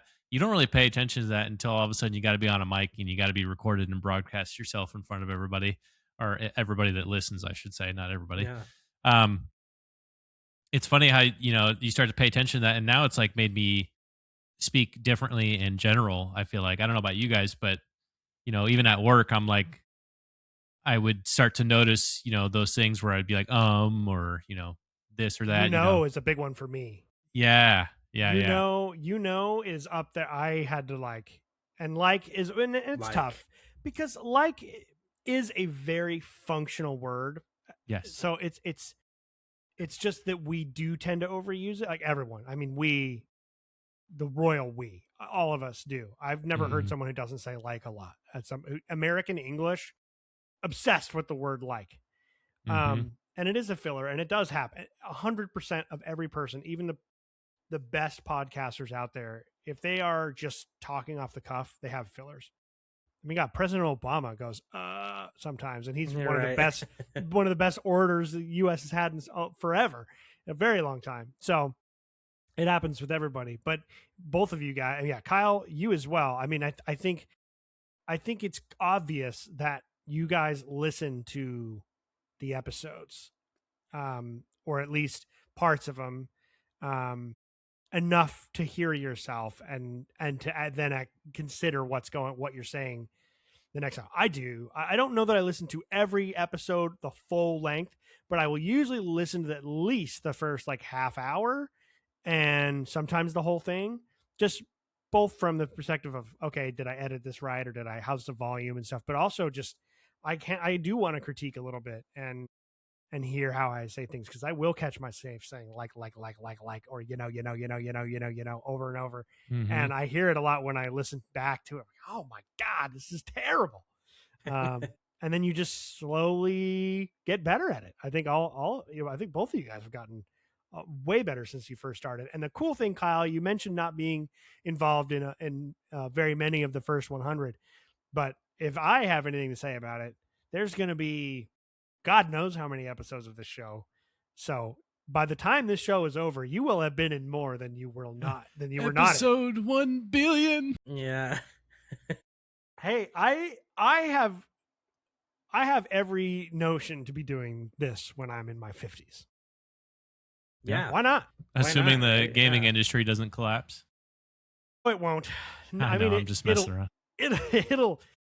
It'll mutate. It might be like The Thing from the movie The Thing, and by the time we're 50, it'll be some kind of horrifying monster. Unrecognizable, yeah. But it'll still be around.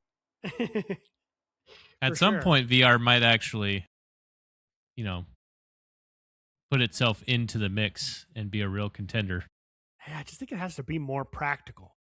It does. Everything needs to be made a little better and made available to more people. That's like kind of and then of course you've also got to create the content. All of that is like super expensive, and we already have enough of that issue with just normal games that we deal with now. So yeah, that's a good point.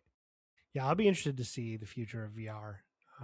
Just feels like it's just tough. I just think that there's everyone who plays games for different reasons. Sometimes you do want something that's incredibly immersive and engaging and kind of stressful, but a lot of times it's like you just want to play a game on your couch after a long day, and maybe have your wife or your buddy or whatever sitting next to you, and they can kind of watch if they want or do their own thing. And I just feel like the VR thing is so isolating, and it requires a very specific engagement level. That's I think that's been the biggest barrier. Is like there's no casually playing a VR game. You're in it. And you're always going to look ridiculous to the person who doesn't have it on. Right, exactly. Yeah. It's just never going to be. I don't think it'll ever replace. Maybe unless we get to the point where it's like the Matrix, and you're just. That's what I'm saying. I'm thinking like Ready Player One. Yes. Okay. Then maybe for sure. I'm thinking like way ahead, But dude, I don't know.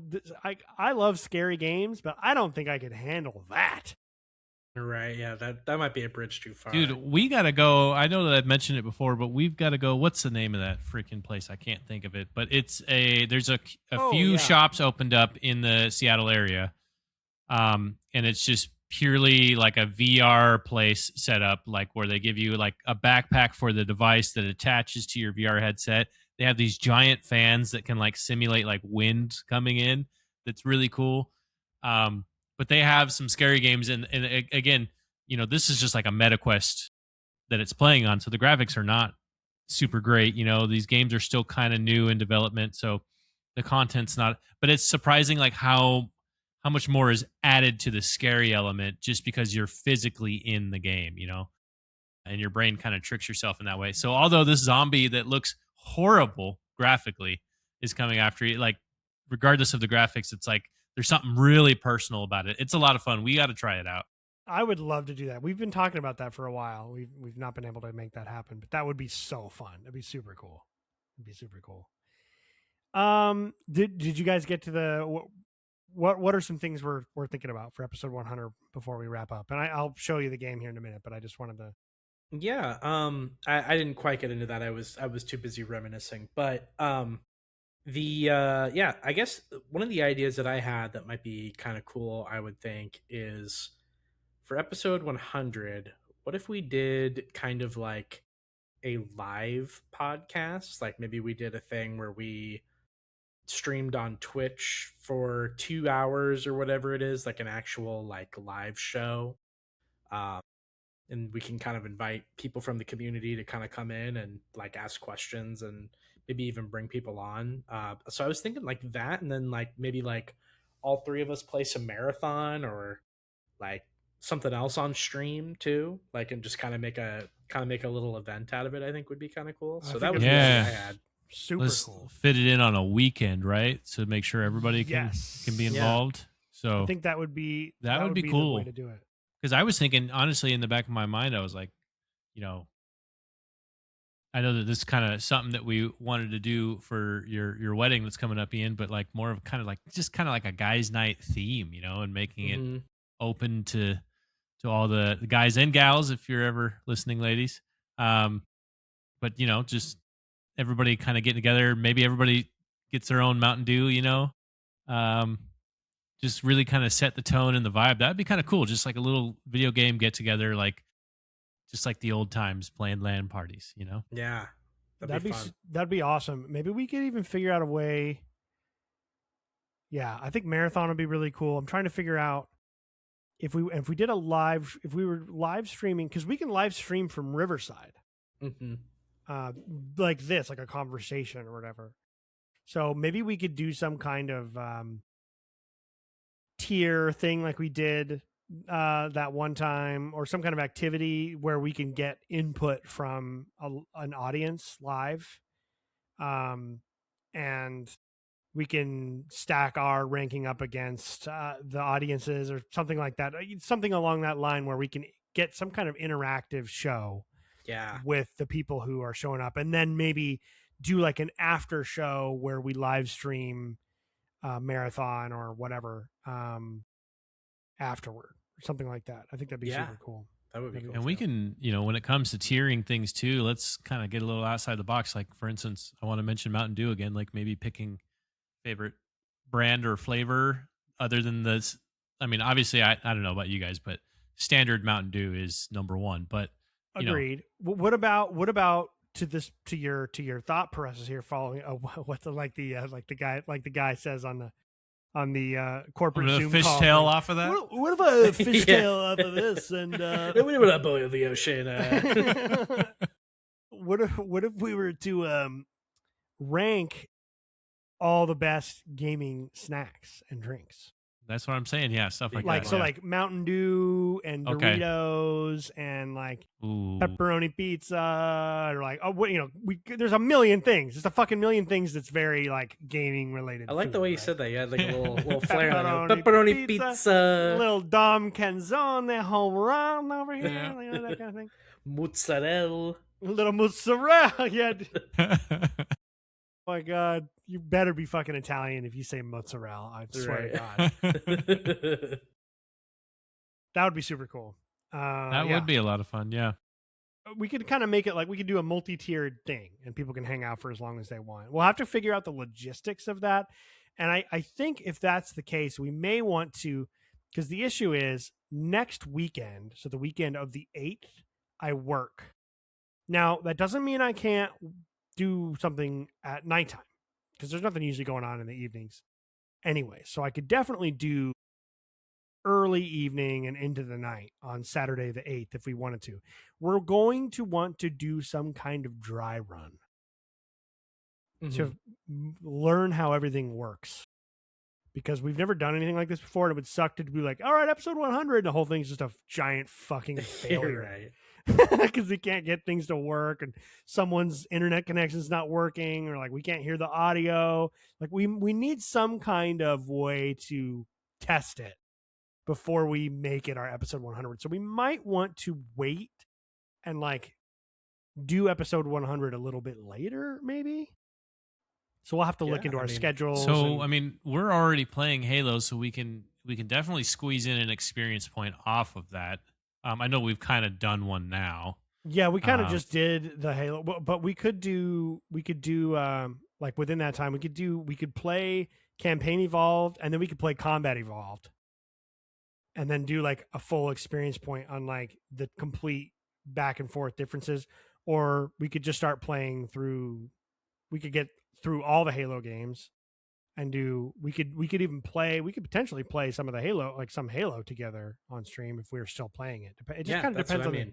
Could be a multiplayer game, could be running through a campaign. Like I would just be down to like play a game like on stream or something and just Cool. Okay. I think so. We have a couple different ideas. I think we can kind of merge them together to do like two things, sort of an audience based interactive thing, and then playing games. I think that'd be really cool. Yeah. Okay. So we'll talk more about that and figure it out. Okay. She's passed out behind me. But yeah, she's dead, dude. She's long gone. She's way passed out. Okay. Any guesses as to what this could be? I had no concept that this could ever be a physical game on Xbox. Now, it's on PC Game Pass. Okay. And it's a game I think we've all played. I know Kyle and I have played it. I can't remember, Taylor, if you've played it or not, but we have discussed it in detail before. Okay. I was on Amazon. This is a modern game? Yes. It's a modern game.